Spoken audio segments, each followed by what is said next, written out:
말씀은 신약성경 마태복음 4장, 신약성경 5페이지입니다. 마태복음 4장 18절에서 22절까지입니다. 우리가 다 같이 말씀을 읽도록 하겠습니다. 갈릴리 해변에 다니시다가 두 형제 곧 베드로라 하는 시몬과 그 형제 안드레가 바다에 그물을 던지는 것을 보시니 저희는 어부라 말씀하시되 나를 따라오너라. 내가 너희로 사람을 낚는 어부가 되게 하리라 하시니 저희가 곧 그물을 버려두고 예수를 쫓으니라. 거기서 더 가시다가 다른 두 형제 곧 세베대의 아들 야고보와 그 형제 요한이 그 붙인 세베대와 한 가지로 배에서 그물 깁는 것을 보시고 부르시니 저희가 곧 배와 부친을 버려두고 예수를 쫓으니라. 아멘. 예수님의 제자 중에는 갈릴리 호수를 기반으로 해서 그 생업이 어부인 사람들이 여럿 있었습니다. 그 중에 대표적인 사람들이 수제자인 베드로와 베드로의 동생 안드레, 그리고 야고보와 요한 형제였습니다. 그리고 또 적어도 이들 네 사람 외에 세 사람이 더 있습니다. 적어도 도마와 나다나엘, 그리고 또 한 명이 있는데 그 또 한 명의 이름은 성경에 나타나지는 않고 있습니다. 예수님께서 베드로와 안드레, 야고보와 요한 그들을 찾아가서 말씀하셨습니다. 나를 따라오너라. 나를 따라오너라. 내가 너희로 사람을 낚는 어부가 되게 하겠다. 사람을 낚는 어부, 그 말로 예수님께서는 그들에게 도전하셨습니다. 그리고 그들은 그 말씀에 도전을 받고 예수님을 따르게 되었습니다. 예수님의 말씀을 우리가 좀 더 풀어본다면 이런 것일 것입니다. 베드로야, 안드레야, 오랫동안 너희의 삶 전체는 고기잡이였다. 너희는 어떻게 물고기가 있는 곳을 찾을까?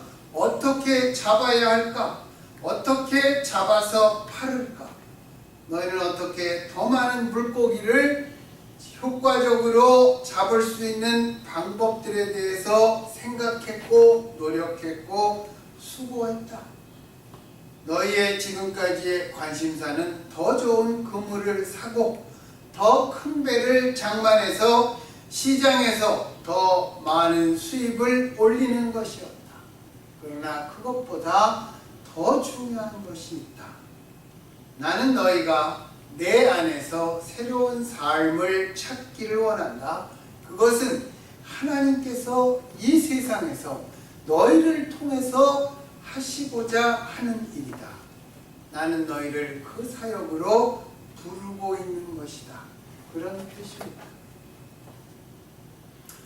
예수님께서는 어부라는 직업이 잘못된 것이다, 이렇게 말씀하시는 것이 아닙니다. 우리는 모두 베드로나 안드레처럼 먹고 살기 위해서 생활비를 벌어야 합니다. 동시에 하나님의 영광을 위해서 우리에게 주신 직업을 진지하고 신성하게 여겨야 하는 것입니다. 그러나 물고기를 잡아서 시장에 가져가는 것보다 우리의 삶 속에서 훨씬 더 근본적으로 중요한 것이 있다는 것을 베드로가 알기를 원했고 또 우리가 알기를 원하시는 것입니다. 그것은 사람들의 마음을 사로잡는 어부가 되라, 그런 말입니다. 그래서 사람들의 마음을 잡아서 그들을 예수 그리스도의 십자가 앞으로 인도하라는 것입니다. 예수 그리스도의 십자가 안에서 앞에서 사람들은 어떻게 합니까? 예수님이 나 때문에 십자가에 돌아가셨다는 것을 알고 회개하는 것입니다. 마음이 예수님 안에서 하나님께로 돌이키는 것입니다. 여러분, 그게 예수님이 원하시는 가장 중요한 것입니다. 물론 우리가 예수 안에서 하나님 나라의 구원을 얻고 영원한 생명을 얻는 것, 다 같이 연결되어 있는 것입니다. 그러나 이 세상에서 예수님께서 우리에게 원하시는 것은 마태복음 이제 이 다음 장에 나오는 5장의 시작에 팔복이 나오죠. 심령이 가난한 자가 되는 것입니다. 애통하는 자가 되는 것입니다. 온유한 자가 되는 것입니다. 의에 줄이고 목마른 자가 되는 것입니다. 서로서로 불쌍히 여기는 것입니다. 마음이 청결하게 되는 것입니다. 서로서로 화평을 위해서 애쓰는 것이고 올바른 의를 위해서 내가 핍박을 받는 것입니다. 예수님이 사람을 부르실 때 가장 중요한 것은 마음의 변화입니다. 우리가 하나님 앞으로 우리들의 온 마음이 방향이 바뀌게 되는 것입니다. 그것이 바로 복음의 결과로서 원하는 것입니다. 그래서 예수님께서는 고통과 형국의 십자가의 길을 가신 것입니다. 빵을 많이 만들고 죽은 사람을 살리고 병든 자를 고치고 그런 것보다 더 중요한 것입니다. 당신이 십자가를 향해서 가심으로 우리들의 죄값을 갚고 우리가 그것을 알고 우리들의 마음이 하나님께로 돌아서는 것입니다. 그게 예수 그리스도께서 원하시는 것입니다. 어부라는 직업이 잘못된 것이라고 말씀하는 것이 아닙니다. 그러나 물고기를 잡아서 시장으로 가져가는 것보다 우리의 삶 속에서 우리의 이 마음 속에서 훨씬 더 중요한 것이 있다는 것을 우리가 알기를 원하시는 것입니다. 만약 불가피하게 우리들의 생업과 주님을 섬기는 일이 충돌하게 될 때에는 그때 물고기 잡는 것보다 사람 낚는 것을 택하라는 말씀입니다.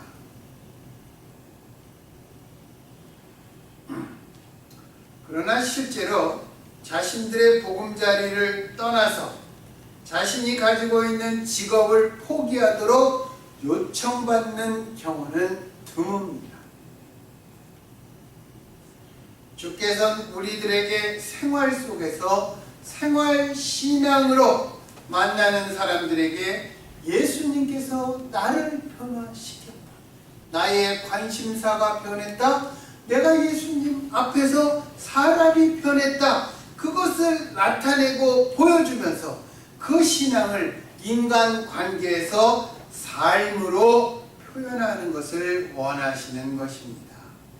그러면서 예수님께서 와 보라, come and see, 그렇게 초청하는 것입니다.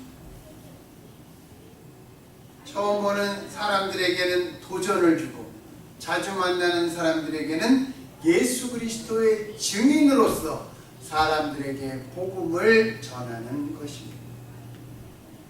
주변 사람들의 영혼에 접근하고 그리스도를 소개하는 가장 좋은 현장이 어디입니까? 예수님이 베드로와 안드레, 야고보와 요한을 어디로 찾아가셨습니까? 그들의 생업 현장으로 찾아가셨습니다. 바로 우리들의 삶의 현장, 그것이 바로 복음을 전하기에 가장 좋은 그러한 곳이라는 것입니다. 저는 어부에 대해서는 잘 모릅니다. 어부에 대해서는 잘 모릅니다. 어선도 한 번 타봤어요. 한 번. 그것도 오징어 잡이배 한 번 타봤어요. 그렇다고 뭐 그냥 아무것도 모르는 거고 고기 잡으려고 탄 것도 아니니까. 그런데 한국에서 하는 요 민물 낚시 있잖아요. 대낚시라는 거 이렇게. 여러분 해보셨어요? 이렇게 안 해보셨어요? 네, 한번 해보세요. 아주 재밌습니다. 거기에 대해서는 제가 좀 알아요. 이제 근데 요즘 한국 가서 이렇게 낚시를 하니까 내가 아는 건 전부 구닥다리더라고요. 다 바뀌어갖고 이제 낚싯대니 받침대니 어떻게 놓는지도 잘 모르겠어요. 근데 저는 8살 때 처음으로 낚시를 해봤습니다. 우리 아저씨가 이렇게 하고 있더라. 동수야! 이거 물었다! 그래. 그래갖고 얼른 8살 때 처음 해볼 때 챘어. 그랬더니 손바닥만한 붕어가 잡혔어. 이 손끝으로 느꼈던 낚싯대 끝에 그 생명의 요동침이 얼마나 놀라웠는지 가만히 있을 수가 없었어요, 그 나이에. 그러니까 자연히 낚시를 좋아하게 되는 것입니다.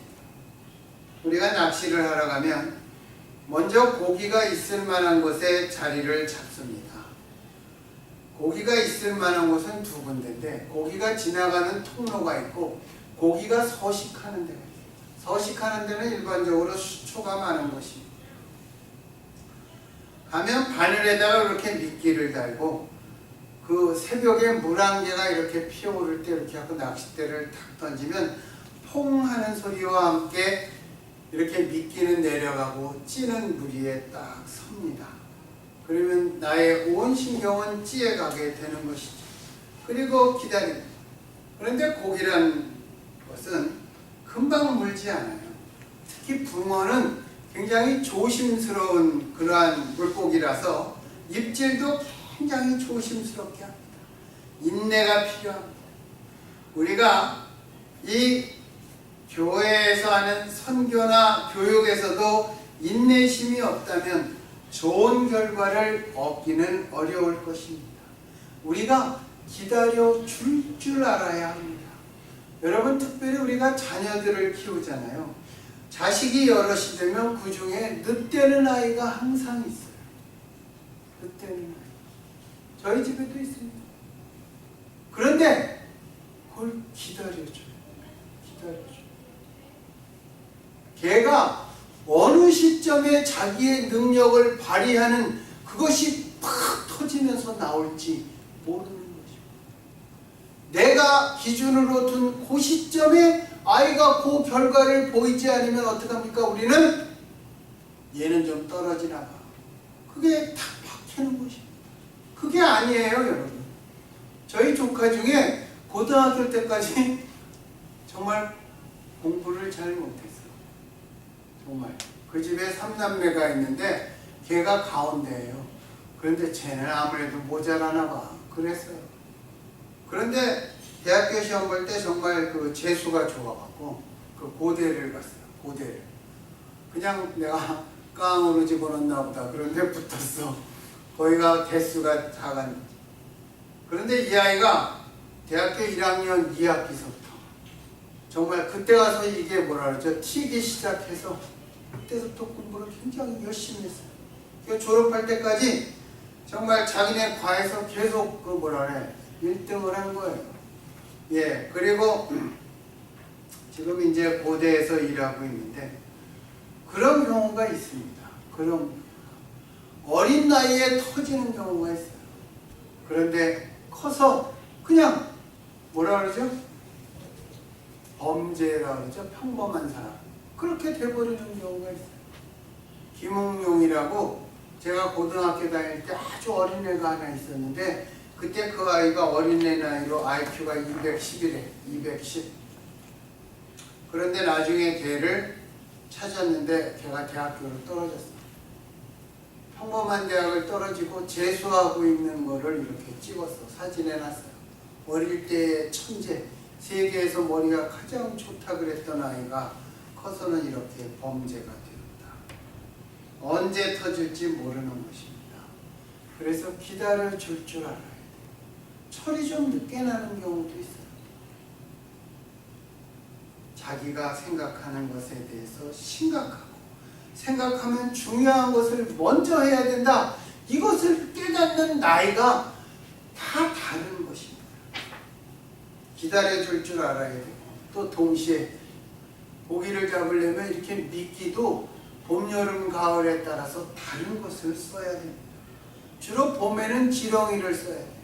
겨울 동안 고기들은 덜 움직이니까 봄이 되면 이제 활발하게 먹으려고 이게 꿈틀꿈틀거리는 육식을 찾는 것이고 또 봄 동안 육식을 한참 먹고 나면 여름에는 또 식물성인 그 떡밥을 먹는 것입니다. 고기의 입맛에 잘 맞추어야 잘 무는 것입니다. 그래서 사도 바울은 뭐라 그랬냐면 여러 사람에게 내가 여러 모양으로 나타난 것은 아무쪼록 그 사람들을 모두 구원코자 합니다. 그렇습니다. 유대인에게는 유대인처럼, 이방인에게는 이방인처럼 다가가는 것입니다. 언제나 같은 방법, 같은 믿기, 우리가 가지고 있는 같은 기준, 같은 데드라인을 가지고 우리가 사람을 낚을 수가 없는 것입니다. 사람을 키울 수도 없는 것입니다. 그리고 그 때도 아주 중요합니다. 고기 잡을 때 봄에는 봄비가 온 다음이 좋습니다. 봄비가 오면 겨울에 차가웠던데 따뜻한 봄비가 들어가면서 수온이 이렇게 풀어지거든요. 여름에는 비가 올 때가 좋고 가을에는 비가 오면 찬비가 옵니다. 그러면 고기가 깊은 곳으로 숨어요. 그러니까 가을에는 비 오기 전이 좋은 것입니다. 똑같습니다. 사람들에게도 때가 있는 것입니다. 어떤 사람은 학교 들어가기 전에 필요한 사람도 있고, 어떤 사람은 학교 다닐 때 필요한 사람도 있고, 어떤 사람은 늦었지만 그 과정을 끝난 다음에 그때 때가 오는 것도 있는 것입니다. 우리가 똑같은 말이라도 받아들일 때가 있고, 무관심할 때가 있고, 거부할 때가 있습니다. 그래서 우리가 사람마다 다 때가 다른 것입니다. 제가 낚시를 가면 허탕치고 돌아올 때도 뭐 적지 않게 있었어요. 적지 않게 있었는데 그 새벽서부터 무거운 낚시 가방을 둘러매고 힘들게 가서 기차 타고 시외버스 타고 낚시를 했는데 저녁 때 돼서 허탕을 치면 돌아올 때 이렇게 말합니다.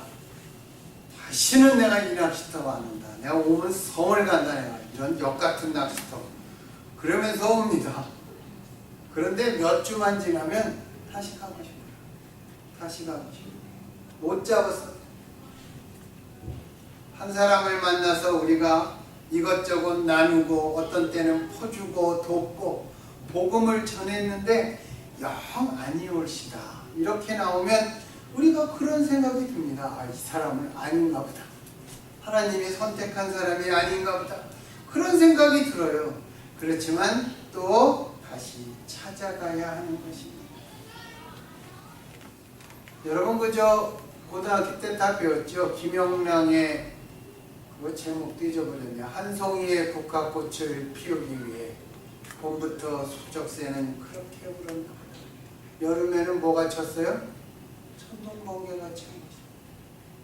가을에 피는 국화를 피우기 위해 그렇게 여러 가지가 수고하고 여러 방면으로 애를 썼다는 것입니다. 왜 그렇게 자꾸 찾아가고 다시 해보고 그래야 되는 것입니까? 그 사람의 한 생명이 천하보다 귀하기 때문에 그렇습니다. 우리가 성경에 그 얘기가 분명히 나옵니다. 한 생명이 천하보다 귀하다. 그런데 우리는 뭘 더 귀하게 여깁니까? 천하를 훨씬 더 귀하게 여기는 것입니다. 예전에 그 50 시절에 명동 성당으로 운동권 학생이 피신했다고 명동 성당을 수사관들이 들어갔잖아요. 그러니까 그 다음부터 신문에서 엄청나게 때리기 시작했습니다. 한국의 성지를 들어갔다. 어떻게 정권의 하수가 그렇게 할 수 있냐?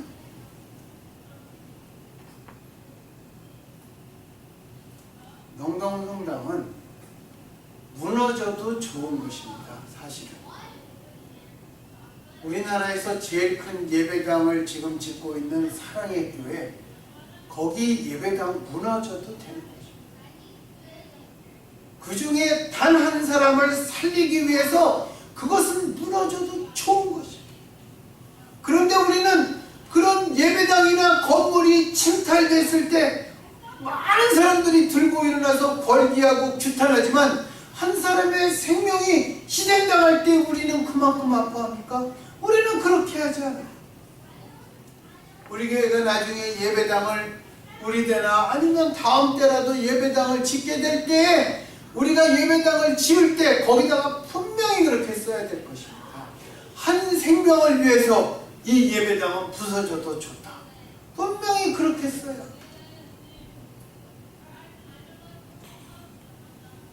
사람의 속에 하나님이 살아계시니까 성전이 이루어지는 것이지, 이것은 쓰다가 안 쓰면 이것은 예배당이 아닙니다. 요즘에는 모두가 성전이라고 해요. 아닙니다. 정확한 표현은 예배당, 교회당, 이게 정확한 것이죠. 한 사람의 생명이 그렇게 좋은 것이죠. 늘 다시 도전해야 되고 다시 시도해야 합니다. 그리고 낚시할 때 물가에 사람의 그림자가 이렇게 드리워지면 물고기들은 조심스럽기 때문에 다 숨습니다. 그래서 우리가 복음을 전할 때 사람의 모습은 감추어져야 합니다. 예수만 얘기해야 되는 것입니다. 특별히 갈릴리 호수는 주변 지형으로 인해 그 동쪽에는 산악지대가 있다가 산악이 이렇게 확 내려앉으니까 산악을 타고 흐르던 계곡의 바람이 이 갈릴리 호수로 여러 군데서 확 몰아치니까 그 바람이 광풍이 돼서 배가 뒤집히고 파도가 컸다고 하는 것입니다. 그러니까 또 그 당시에 배는 작았기 때문에 용기와 담대함이 있어야 배를 타고 나가는 것입니다. 지금도 저는 참 그 대단하게 생각하는 것이, 저녁이 되면요, 저 남해안에 가면 조그만 배를 타고 노인이 혼자서 이렇게 배를 타고 나가요. 요새는 좀 나아졌겠지. 다 모타를 달았겠지. 옛날에는 그 도슬 풍선이라고 그래서 그거 달고 나갑니다. 밤에 고기를 잡으니까. 근데 그거를 보면 마음에 그러는 거예요. 야, 저거 기찻길 앞에서 누가 더 깡이 좋은지 이렇게 두 손 붙잡고 있다가 먼저 놓으면 지는 겁니다. 옛날에 그 깡패들이 싸움할 때 그랬답니다. 기차가 오는데 이렇게 둘이서 손잡고 있다가 먼저 놓으면 지는 건데, 제가 그랬어요. 그것보다 저거는 더 용기가 대단합니다. 조그만 배를 타고 바다를 나가는 것입니다. 용기와 담대함이 필요한 것입니다. 파도가 세게 치면 생명이 정말 경각간에 이를 수도 있는 것입니다. 그래서 진리를 전한다는 것은 생명을 건 개척과 모험이 필요한 것입니다. 왜 우리가 이렇게 부서를 나눌 때 전도부를 서로 안 가려고 그러느냐? 참 사람을 상대하는 게 어려워서 그렇습니다. 그런데 거기에 개척의 정신이 필요한 것입니다. 그런 것들을 보면 우리는 선교사 이분들한테 우리는 참 존경의 마음을 보내야 하는 것입니다. 근데 고기를 이제 잡으러 갔다가 낚시를 마치고 돌아올 때 고기를 물론 어부와 저의 차이는 이것입니다. 어부는 고기를 잡아야 먹고 살아요. 저는 그냥 제 취미로 하니까 못 잡아도 그만입니다. 못 잡았다고 아무것도 못 건진 것은 아닙니다. 고기를 잡았건 못 잡았건 이렇게 돌이켜보면 제 마음은 항상 풍성했던 것 같습니다. 곡식이 자라는 푸른 둘을 이렇게 보았습니다. 이렇게 되게 그 저수지들은 그 농사 짓는 지역에 있으니까 보면 이렇게 논에 이렇게 벼들이 자라고 있습니다. 하늘을 올려다보면 티 없는 하늘, 그때는 공해도 없었습니다.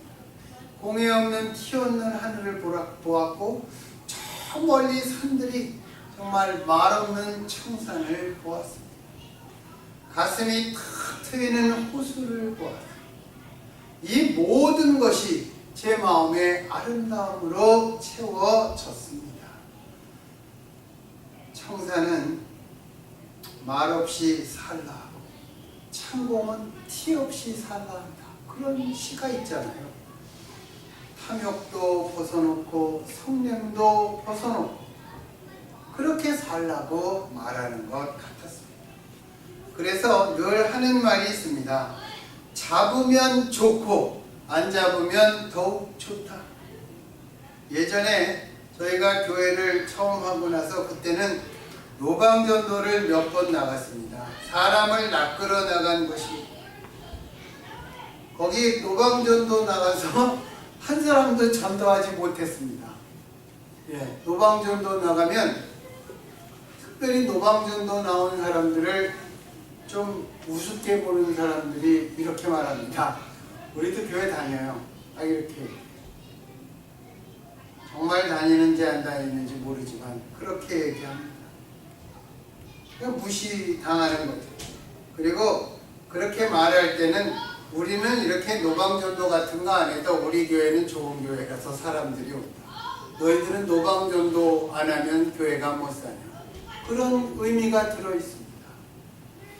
그런 모습을 보면 참 마음이 서글프지만 이 사람들을 찾아가서 말을 거는 그 사람들의 모습을 보면 참 좋습니다. 열심히 전도하려고 하는 그 모습이 좋습니다. 각자 사람마다 조금씩 다른 특징이 있어요.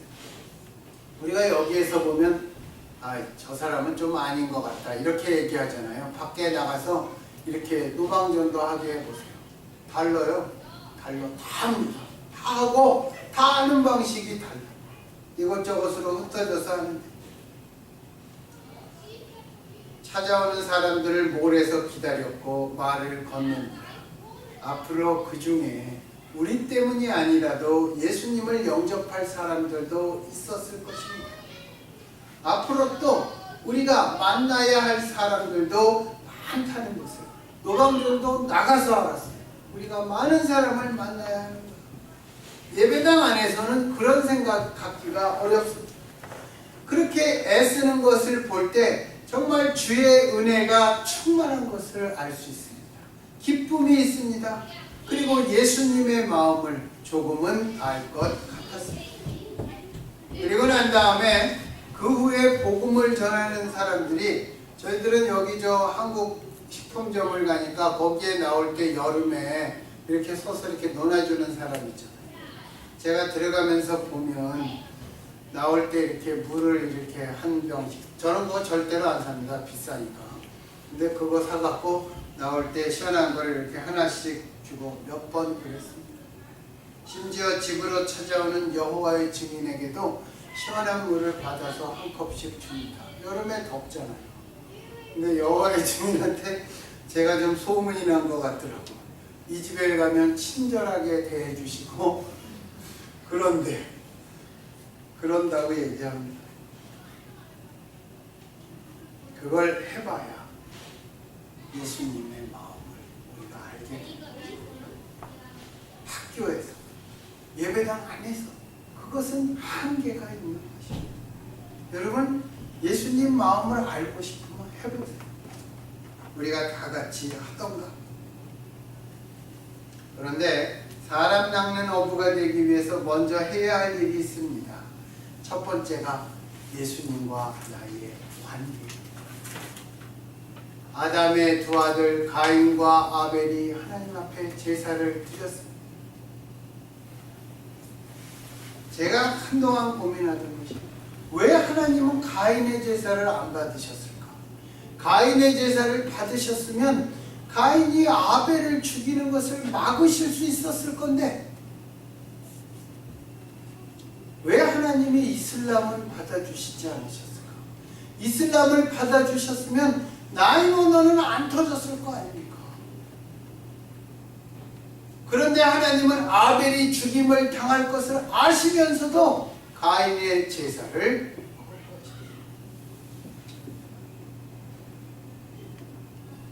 그 관계를 맺는 것입니다. 그 다음에 예수님을 따라 예수님과 동행하는 것입니다. 성경은 이것을 믿음으로 예배를 드렸고 믿음으로 하나님과 동행하였다 이렇게 얘기하고 있습니다. 주의 말씀을 우리가 듣고 세상 사람들을 향한 주 예수의 마음을 품는 것입니다. 언제 우리가 예수님의 이 마음을 조금이라도 알 수 있습니까? 예수님이 했던 것을 우리가 따라해 볼 때입니다. 예수님께서 필요로 하는 사람들은 생활 속에서 자기 자신의 마음을 하나님께로 돌리고 자기 자신을 주께 드리면서 주를 따르는 평범한 사람들입니다. 예수님 당시의 종교 지도자들은 예수님께서 죄인들과 함께 어울려 다니는 것을 보고 놀랐습니다. 그들은 이해가 되지 않았습니다. 그들은 예수님께서 정말 동족의 등을 쳐먹는 셀이나 속이기를 잘하는 장사치, 더러운 창녀, 저주받은 병이 걸렸거나 귀신 들린 사람들, 가난한 사람들, 심지어 이방인들과도 식사를 같이 하셨습니다. 바리새인과 서기관들이 예수님의 이런 용납할 수 없는 교제의 범위에 대해서 따지고 불평하고 비난할 때 예수님께서는 그들이 비웃고 천시하는 바로 그 죄인된 사람들을 자신이 얼마나 사랑하시는지를 알려주셨습니다. 예수님은 잃어버린 양을 전력을 다해 찾을 때까지 찾으셨습니다. 찾다가 중간에 포기한 것이 아니라 언제까지 찾느냐? 찾을 때까지 찾는 것입니다. 지독하게 찾는 것입니다. 마당에 구석구석을 쓸며 안타까운 심정으로 동전 하나를 찾듯 찾으셨습니다. 이 사람들을 통해서 예수님께서 우리에게 말씀하려고 하시는 것은 비록 사람의 눈에는 길 잃어버리고 고집세고 더럽고 반항적이며 저주받은 것처럼 보이는 사람 하나하나가 하나님께는 너무나 소중한 존재라는 것입니다. 그래서 하나님께서는 우리가 그들을 찾아 그들의 마음을 예수께로 돌리는 그러한 낚시꾼이 되기를 원하시는 것입니다. 이 세상에는 소외된 사람들이 많이 있습니다. 잃어버려져 관심 밖에 살고 있는 사람도 많이 있고 겉으로 멀쩡한 것 같아도 방황하는 사람들이 있습니다. 그리고 고통당하는 사람들이 있습니다. 그 어떤 사람이건 그의 영혼 한 영혼이 소중하고 하나님께서 그들을 귀하게 보신다는 그것이 바로 예수님의 마음이고 예수님의 가치입니다. 예수님의 가치는 우리의 가치와 분명 다를 것입니다. 여러분 누가복음에 보면 그게 있죠. 부자가 있고 거지 나사로가 있었더라. 죽고 난 다음에 어떻게 됐습니까? 죽고 난 다음 그것이 바로 예수님의 기준이고 가치입니다. 교회된 우리 그리스도인이라고 불리는 우리의 마음이 되어야 할 것입니다. 성경에 보면 사람들이 중풍병자를 침상에 메고 와서 가까이 예수님 앞에 갈 수가 없으니까 지붕을 뜯어서 예수님 계신 마루로 내렸습니다. 그렇죠? 사람들의 눈에는 뜯어지는 지붕이 보였지만 예수님의 눈에는 뜯겨진 지붕이 보인 것이 아니라 죄인 한 사람이 보인 것입니다. 이 예수님의 눈을 갖고 예수님의 마음을 갖고 우리가 살아가야 되지 않겠습니까? 기회가 있을 때, 기회가 없을 때는 못합니다. 기회가 있을 때 이 마음을 가지고 예수님을 전하는 정말 낚시하는 그러한 이 시대의 사람들이 되기를 예수님 이름으로 축원합니다. 기도하겠습니다.